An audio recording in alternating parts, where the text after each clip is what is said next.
Good evening, everyone. Welcome to this live webinar. And today we have wonderful panelists with all of us. And the topic of the day is really very interesting. And I hope all the teachers who are watching this webinar will get wonderful solutions to all the queries they have asked for. So, before starting this session, I really want to welcome all the panelists to this panel discussion. And this panel discussion is on the basis of the research surveys, which we usually do and get the queries on the basis of those research surveys from various backgrounds, especially from teachers. And then we ask for different solutions from experts. So we have experienced panelists with us to give the solutions to all the problems. And our respected panelists are Ms. Rosa from IIT Kanpur, AIF Master Trainer, Ms. Preeti Futela, AIF Global Ambassador Educational Consultant, Ms. Veena Rai Singh from Delhi Public School, Bhopal, AIF Master Trainer. So I welcome all the panelists to this panel discussion. Okay, so this is the topic of the day. We all are into SDGs. We are talking about SDGs and we are looking forward for this very one, that is no poverty. But the idea here is how education system can help to overcome poverty in our country. As we all know that we are a citizen of developing country. So we are looking forward that this country will also be called as a developed country. And for that, this very first SDG should be overcome. So I will start my question session and I would like to ask this very first interesting question. How have certain countries or organizations achieved significant reduction in poverty through education? So I would like to request Ms. Rosa to give a relevant answer to this query to all the viewers. Yes. Thank you, Aarti ma'am. Good evening, everyone. Thank you for giving this opportunity. We all know that education is such a tool that opens up the doors to different jobs, resources, and skills that help a person not only to survive but thrive and successful in earning their living. So when we say poverty, it's an actually a larger picture. It's not just lack of money; it's lack of resources like housing, the resources to healthcare and all that. So the research says that according to UNESCO, if all the students in low income countries, if they have just basic reading skills, an estimated of 171 million people could escape extreme poverty. And if adults complete secondary education, we could cut the global poverty rate by more than a half. So one of the critical ways education can break the cycle is providing individuals with skills and knowledge, right? So a couple of organizations, to name a few, international organizations like IMF, the World Bank, UN, and all that, they are already working towards this to achieve the goal by providing lending money, building infrastructures, establishing economic programs, and also sending food aids, and they are the key players. Just to give few examples, the World Bank Group is the largest financer of education in developing world. In fact, they're working with 94 countries and they are committed to help them reach the sustainable development goal, no poverty. Like the mission says, eradicate poverty in all forms. So, and giving them access to inclusive and equitable education, quality education, and make students, lifelong learning opportunities by 2030 so that they can earn money. And somewhere we are looking at no poverty to reach our goal. Thank you, ma'am. Great. So I believe we are in a phase where we are looking forward to overcome such things by the tool that is called education, the field in which we are into. And the field to which we belong, basically. So we are looking forward for the solutions from our field area only. But yes, I request all the the various fields from which people came, so they contribute accordingly for such as SDGs, so that our country will reach that goal and become a developed country. Great. So my next question is, how can education contribute to entrepreneurship and job creation? So yes, of course, everybody is not compatible with getting jobs everywhere, and everybody is not having those skills. So yes, entrepreneurship is something which is very prominent, because there are few people who are good into this as well, to create their own job. So how education contribute to this? Yes, Miss Preeti. Good evening to all. Thank you, Ms. Aarti, for giving me this question. How can education contribute to entrepreneurship and job creation? We all know and we all feel that education is very vital for all of us, and it plays a very important role in entrepreneurship and job creation by providing individuals with necessary skills, knowledge, and mindset to succeed in businesses and workforces. So, develop entrepreneurial mindset. Education can instill an entrepreneurial mindset by encouraging individuals to think creatively, take calculated risks, and innovate.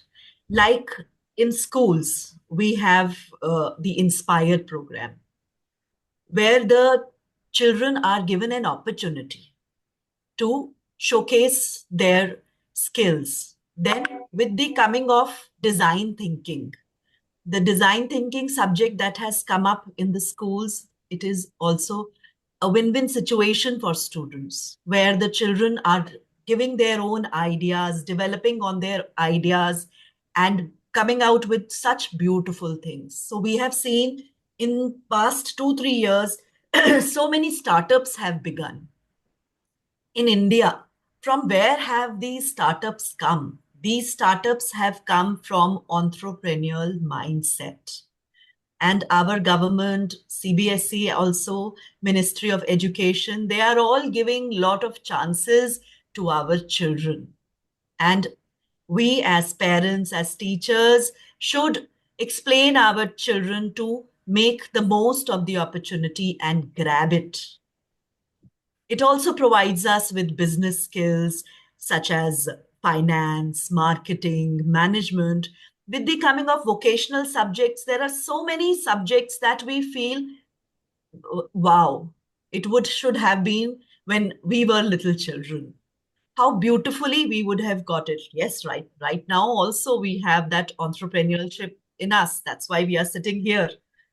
But if we would have it, we would have, I think, begun more earlier, earlier than this.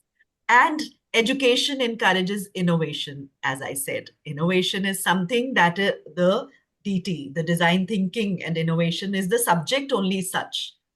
First, we were all struggling with it, but now it has come really beautifully. Design thinking is everywhere.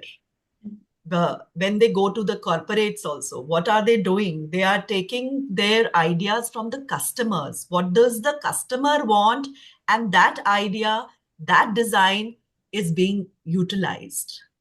Companies are also making good use of it, and such workforce is required. And that is what is in making these days. And when we call job creation, so there is developing in demand skills, that they are more employable and attractive to the potential employers. A well-educated workforce can attract businesses and industries, leading to job creation and economic growth, which we have just now discussed in detail. Education instills a culture of lifelong learning, enabling individuals to adapt changing job market demands and stay employable. Uh, Like right now, I have enrolled myself at IIT. I am pursuing strategic management. So I am still a lifelong learner, irrespective of my age. So this is what education is helping. Yes, true. Now, with that, I proudly say I have that growth mindset. So I'm thinking how to move further more. Ex- So this is because of the education only. We Exactly. have education all around us. Please make use of it. Wonderful. So I really admit this that yes, education is vital, and to enhance the critical thinking and creativity of the students, we are into so many activities, and this will definitely somewhere lead to that word entrepreneurship because we are creating such mindset of the students. Wonderful. So I'm going to the next question quickly. What are the main challenges in providing that quality education to that disadvantaged community group? So we all are in living in a society, and we definitely aware of certain sections of the society or the community who are looking for the education but who won't be able to get that quality education. So my question is, what are the main challenges? What do you think? So yes, Miss Veena. Yes, good evening, Aarti ma'am, and good evening, everybody. Thank you. Thank you for this question, and I would like to answer it. And actually, I would like also to divide my answer in two parts. Like we can say the phase before we started talking about NEP 2020 and NCF 2023, like and I actually linked this question with that phase because now we have started thinking on a progressive mode, and changes are in a way taking place. So to the disadvantaged group, like the communities, I take that like the financially disadvantaged. Okay, so for these people, like first thing was like uh, thinking, kind of thinking they have because of the financial limitations. They think that okay, why send, there are two things. One is about the gender discrimination, like they think okay, the girl anyhow is going to be married and going to other house. And talking about in general, they'll think okay, the child can go to work and get the immediate income rather than go for education 12 years and wait for a long time and then get the income started. So this kind of barriers are there. Talking about the tribal areas in our country which are in remote locations where schools are not available. Then coming to like quality of education, where we find the schools are there, infrastructure is there, but the teachers are not trained properly to impart education.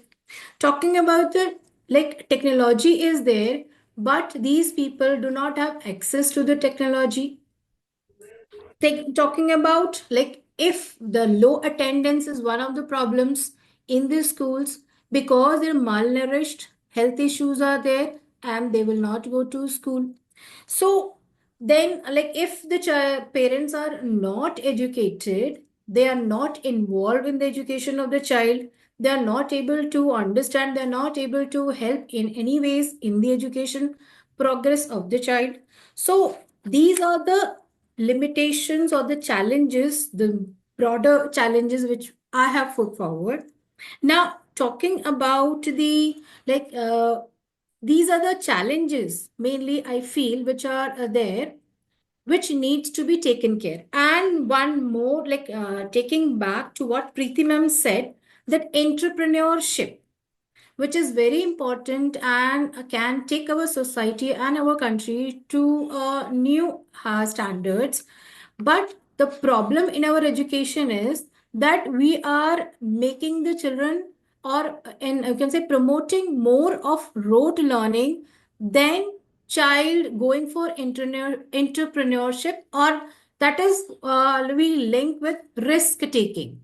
So we are, our society or in our education system, We are preparing what? The children for job seeking and not for going for entrepreneurship. So these are the challenges I feel are there with the education and also with the disadvantaged communities. Wonderful, Veena ma'am. I totally agreed with all the challenges which you have described here, and it is right from the root level till the top. And very important is the thinking. The thinking is something which can change the world. If the parent is Yes. having a good thinking or a positive thinking or a lifelong thinking, I totally agreed with the point that they are basically looking forward for the quick solution rather than that for that lifelong solution. So yes, that thinking is the only factor which can change, the this complete scenario of challenges which the disadvantaged community group faces. Great. So I'm quickly going to the next question, that is, how can education lead to better job prospects and higher income? So definitely we are looking forward for that income prospect also, because somewhere poverty is basically related to income only. So I want to request Miss Preeti to put some light on it. Thank you, Miss Aarti, for the question. And education undoubtedly is leading to better job prospects. And we see that our children are also, like in my previous question, I told you that there have been so many startups in our country there. And I am a strong follower of NEP.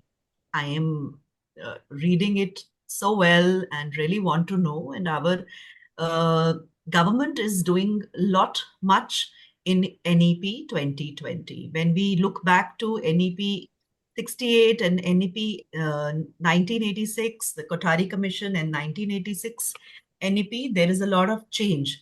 First of all, the structure has been changed. The structure of 5 plus 3 plus 3 plus 4 has come.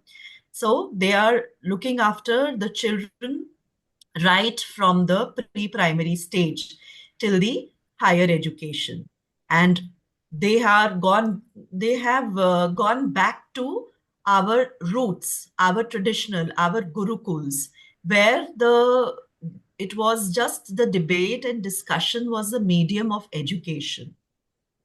Right. So, like Veena ma'am just said, we are leaving behind the rote memorization here, I would want to say. We are talking of competency-based education nowadays. The type of question papers that are coming that are also different. The kind of you and me, we gave 100 marks paper.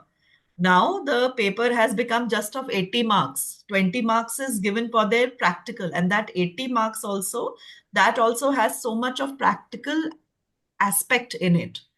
So these all, what are we doing for? Why this learner-centric education that has come up now? Why are we doing that? Because it is going to lead our children to better job prospects. And why do the children study more and more? Because they want higher incomes. They want to remove the poverty that has one day I was reading in the newspaper, it was some rickshaw puller or somebody, the child has cleared the IAS exam. So when we see such like news coming, so this is because of what? This is because of our education only, because that rickshaw puller did not want the child to be like him, because that child did not want to be like his father. How could he attain it? It was just because of the education. So the education can lead to better job prospects and higher income, undoubtedly. And we see so much so these days the bent is toward commerce subjects. We have scientists who are really doing well, those who have that practical aspect also in them. Theoretically, yes, the rote memorization is this, but then when they are proving their practical prowess, they are getting very good jobs. Wonderful. So, So, mhm, thank you. yes, I totally agreed with this point that yes, rote memorization is somewhere, it is a part of the education system which is very, very difficult to detach, because there are few concepts, there are few, what you can say, the components of, each and every subject where we cannot interfere, or you can say where we cannot put in our another or different examples into it. So that is why that rote memorization is still a part of our education system. But yes, this activity based learning, this art integration, and a number of other things which are being motivated by the national, the NEP, so that is again is something which is giving putting some extraordinary efforts in the education policy, and it is really fruitful. Okay, so I'm quickly going to the next question. What innovative solutions can be implemented to address the challenges providing quality education? So Miss Veena, can you quickly put some light on this question? Thank you so much for the question, and I would like to talk about this, that is innovative solutions. And I would also like to mention, like already, which things which are there in the school.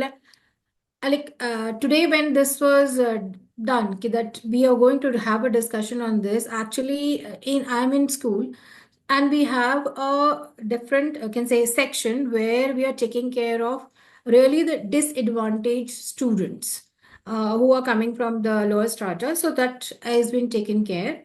So I was sitting with them, those teachers, and I was discussing the problems and how they are actually taking care. This practical aspect, I was taking care of that. So first thing, like uh, when we find that parents are apprehensive in sending the girls to the school, first thing to be done is we need to convince.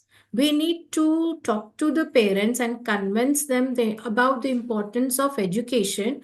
And very first thing is that we have to educate the parents.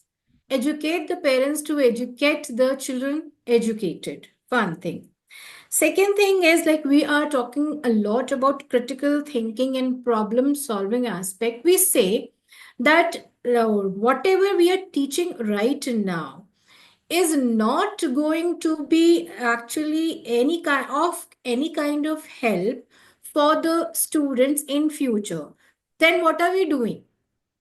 We have a lesson and which is there, and we are making the child learn it, but now we are very sure that when the child is ready to go out of the school, it is of no use. So then what are we doing?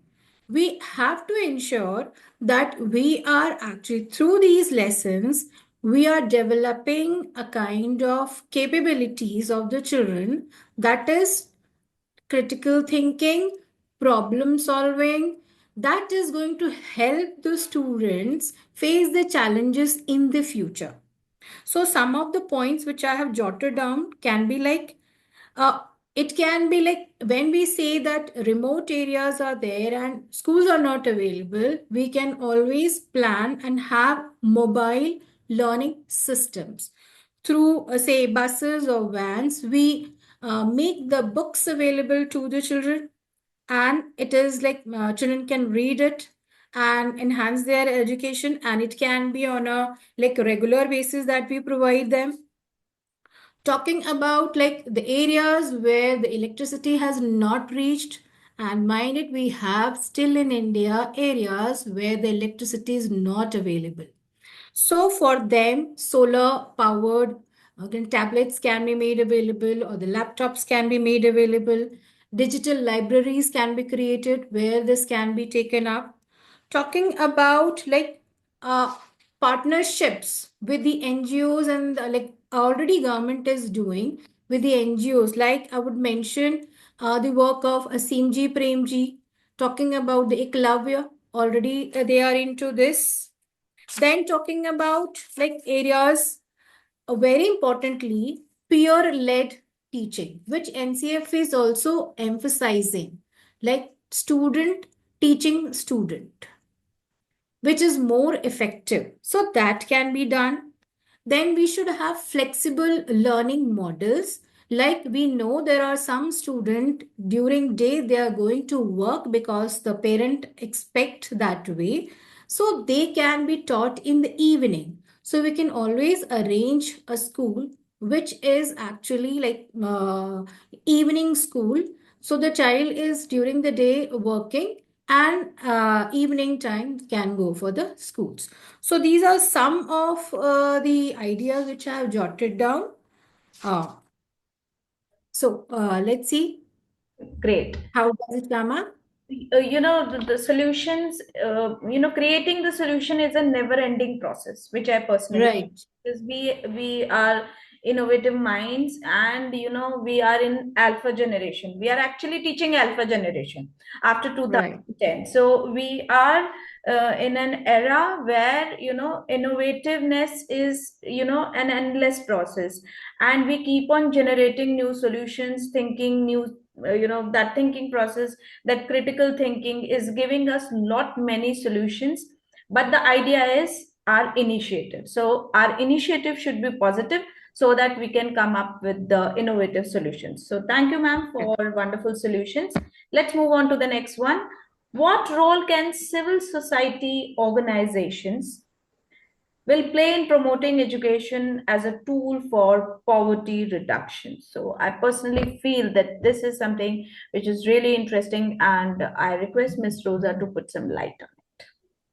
Thank you, Aarti ma'am, for the question. Like already the panelists, they have discussed like how different organizations and how government is helping in the field of education, talking about NEP and all that. So taking it forward, I think an advocacy group or a civic society group that basically they work as a bridge between the population needs and the public policies. And talking about education, I think they are they need to bring a social change.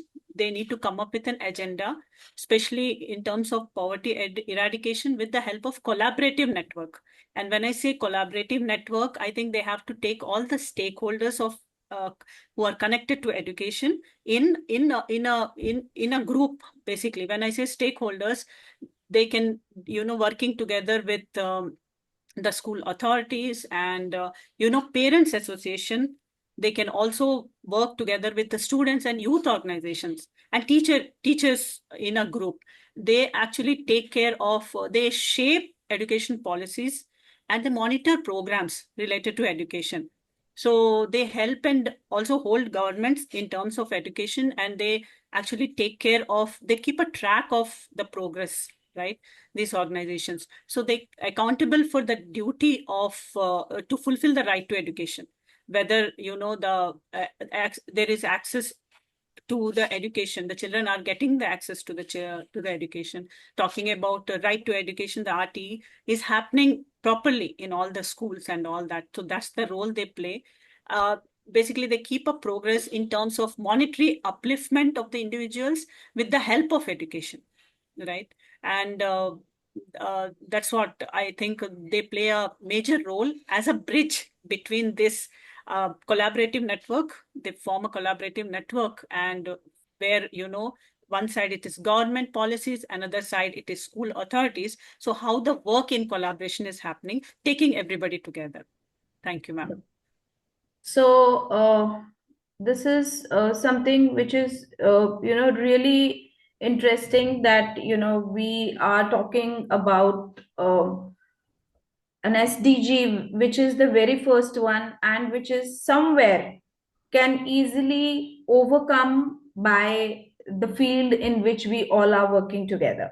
So I personally feel that education system in our country is going on a track where we can easily, by our thinking, by our innovation, can help to overcome the hindrances which are coming up in the society, and the hindrances which are actually responsible for our country to reach that goal of a developed nation. So in whole, I want to thank all the panelists and I really appreciate their valuable suggestions and their solutions. And at last, I would like to just request all the panelists, if they have something else which they beyond this whole session want to share with the viewers, that how this education system of our country is going to help to overcome or reduce poverty in the country. Okay, so I would like to mention here, uh, already government is into various projects and in collaboration with the NGOs has taken many steps, like Swayam, Diksha, NPTEL. These are the projects which the government has already undertaken and through which, without paying anything, a learner can learn so many things. Like we're talking about technology, yes, they can. Talking about literature, yes, they can. Talking about art and craft, yes, they can. So it's just the making the digital, you can say, devices available to the learners so that they can sit at a place. And as I mentioned earlier, like digital libraries should be created, so, in collaboration with the government and the NGOs, this can be done. That we assign some place where the children can come, the learners can come, and they can take this kind of education. And these are also they also provide certificates. It's not just that, okay, you are seeing a YouTube video and just done with. No. Once you have learned, you can also go for certification. So these are the things which are available already, like started by the government, and we should be helping people be aware about it. Wonderful. Yes, ma'am, absolutely. Absolutely correct. Yes, I was also about to say the same thing, that there are so many open resources available. I myself is a keen learner and I have also collected so many certificates. So it is not only collecting certificates, so much of knowledge from Diksha portal, and I am happy about it. Wonderful. I'm happy about it, and I conduct webinars on it. So it is to teach is to learn twice, I believe. Yes. So any Thank you. successful examples of education-based poverty reduction initiative? Anybody who want to put some light on it? Yes, ma'am, Aarti ma'am, I would like to take this. I think notably India has seen remarkable reduction in poverty, taking education as a tool. And a couple of government like NEP already, Preeti ma'am has spoken about that. So there is something called Sarv Shiksha Abhiyan, where it's a elementary education, free access to education for children from 6 to 14 years of age, right to education, that which is again an initiative taken by the government for especially for the children of age group from 6 to 14 years, which ensure that children have the access to free and compulsory, and especially kids from the lower income groups, right? And we talk about midday schemes, which not only provide education, but we are also looking at the nutritional value. Children get free meals where parents are motivated to send the students to their children to school, right? So many of them, and now with NEP 2020, we are talking about skill development, we are talking about vocational learning, where particularly those from lower income groups, families, they will be with this NEP thing, with vocational and skill development, they'll benefit a lot. Pradhan Mantri Kaushal Vikas Yojana, which helps to provide skill-based training for two youths, where the doors to the jobs will open up. And of course, we are looking at poverty reduction at a greater speed.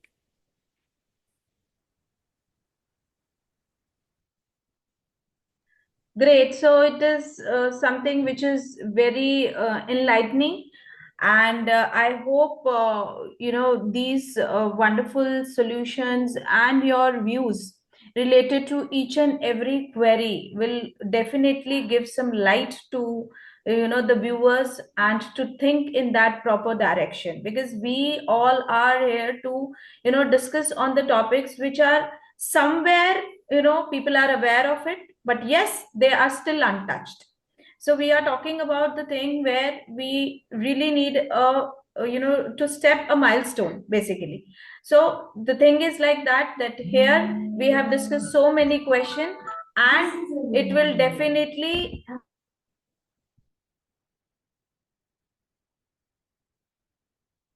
So the idea here is to look into this direction, and to work for all the different SDGs in different manners. We all are supporting SDGs, we all are on that path of being a global ambassador. So the idea here is to support SDGs, all the SDGs, and to make our nation a developed country. So thank you so much everyone for joining this session, and the certificate link will be there in the description box. Please check it and generate your certificate. Thank you so much everyone for joining. Thank you. Thank you. Thank you, panelists.